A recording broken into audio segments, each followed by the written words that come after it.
Well, hello everyone. Thanks so much for taking some time to join us here at the Theologetics YouTube channel, where we take head knowledge and heart knowledge and combine them together as we pursue after God. My name is Jacob, and I'm really excited that you have taken some time out of your day to join us as we talk a little bit more about what it means in the day-to-day, boots on the ground, to pursue after God, specifically as we read through Scripture.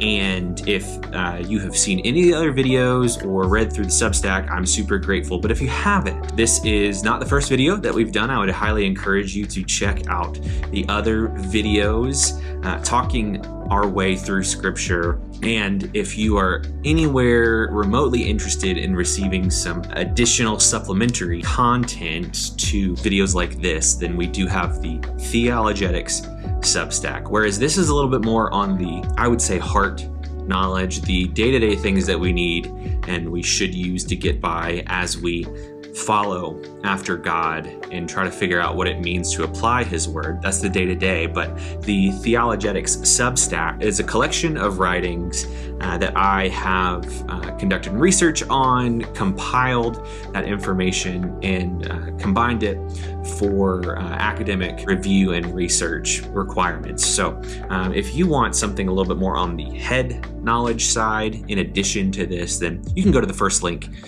in the description below and check out theologetics.xyz. As we spend some time together, we can note really quickly that the past few videos we've been walking through Exodus. Exodus, if you are unfamiliar with the book, it's a story of the Israelites starting out in Egypt and ending up in the wilderness. Along the way, this guy named Moses, with the help of God, or I guess you could say God with the help of Moses, leads the people of Israel into the wilderness, out of the oppression and slavery of Egypt, on the way to the promised land. At this point, we have gotten to where Moses is at Mount Sinai and is talking with the Lord, receiving commandments, and starting with the 10 Commandments, which very familiar set of rules, then moves on to a little bit more of the specific, here's what it means to be my people type of laws. We noted previously that it's kind of hard as a Christian in 2025 to follow the stream of consciousness that occurs within the giving of the law. So one of the ideas that we set forth and the ideas that we wanted to lay as a foundation is there's a reason for the law. It's just not always what we expect it to be, and that God cares more about your heart, the intent, than the impact. He cares more about your heart than specifically the actions, because you have the right heart, then the actions will follow. So as I have been continuing to read, I've gotten into Exodus 22, and right as we cross the threshold into 23, there's a set of verses here that I want to unpack. But before we get there, we have to understand that most of the law more or less fulfills what Jesus calls the greatest commandment. Love the Lord your God with all your heart, soul, mind, and strength, and love your neighbor as yourself. Up to this point, every law that we have encountered has been to this point. It's how to love God and how to love people, the people around you. And we get to where God promises the conquest of Canaan. We don't really get much information about it within the Pentateuch, the first 5 books of the Bible. We actually get that when we get into Joshua for many different reasons, which we'll come across soon. But what God is promising Moses here, Exodus 23, 29, and 30. I will not drive out the people that you will encounter before you in 1 year, lest the land become desolate and the wild beasts multiply against you. Little by little, I will drive them out from before you until you have increased and possess a land. The main idea that I want to emphasize and pull out of this text here is when God provides, He does it the right way. One of the things that I have always been told is anything worth doing is worth doing right. Whether that's as simple as, hey, if you're gonna make a bed, make the bed fully and not just pull up cover. It's going to save you some work in the long run. Don't cut corners. Along that line. Now, this is essentially, if we were to equate a statement to if it's worth doing the right way, this is that kind of statement. Now, God, who is mighty, powerful, sovereign, can do anything he so chooses. God could have said, and the people that they encounter would be gone. Sort of like, as we see in the Marvel movies, Thanos snapping his fingers and, destroying the population. Now, he could have done that, but that would have left the Israelites in a really tough position.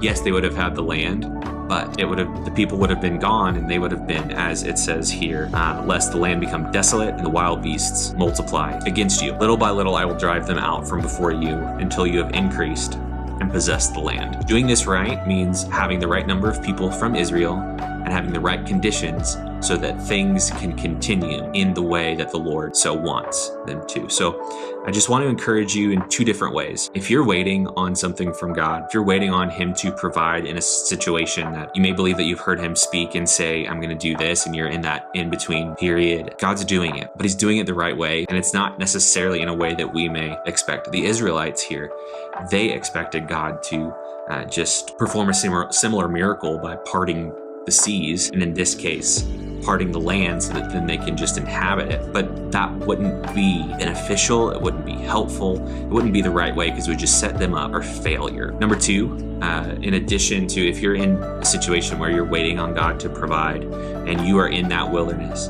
I also just want to encourage you, the words that I started off this discourse with, anything worth doing is worth doing right.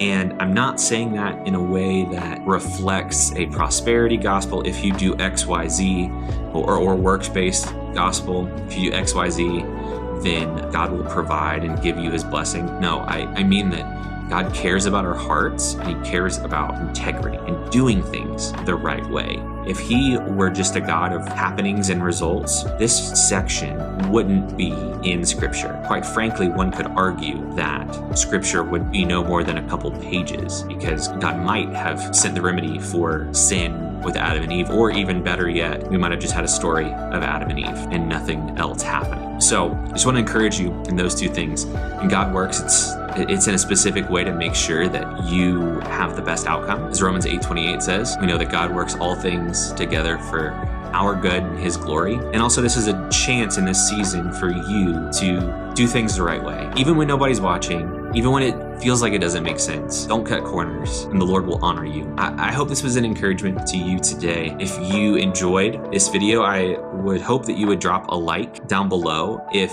you found this content helpful and want to receive more of it, you can click the subscribe button right there below as well, and take it the next step. Hit the bell icon that you see and receive notifications every time a video is posted. I would also encourage you to, once again, head to that link in the description, the Theologetics Substack. It is completely free to subscribe to the publication to receive each time that we post a section of the academic research and findings that I have conducted. It goes straight to your email inbox. You don't even have to leave your preferred email client to be able to learn more on a more academic and head knowledge side of things about your faith and how to live that out.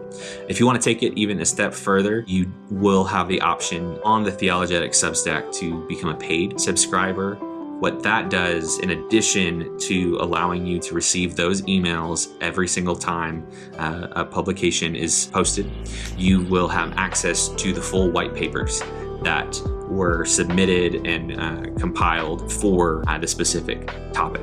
So I also hope to roll out some cool things in the future, such as being able to carry on discussion through Substack and comment on those posts for others to see how you interact with it. Either way, I hope this was an encouragement. I hope that this spurs you on to love God more and pursue after him better. Have a great rest of your day. Thanks so much.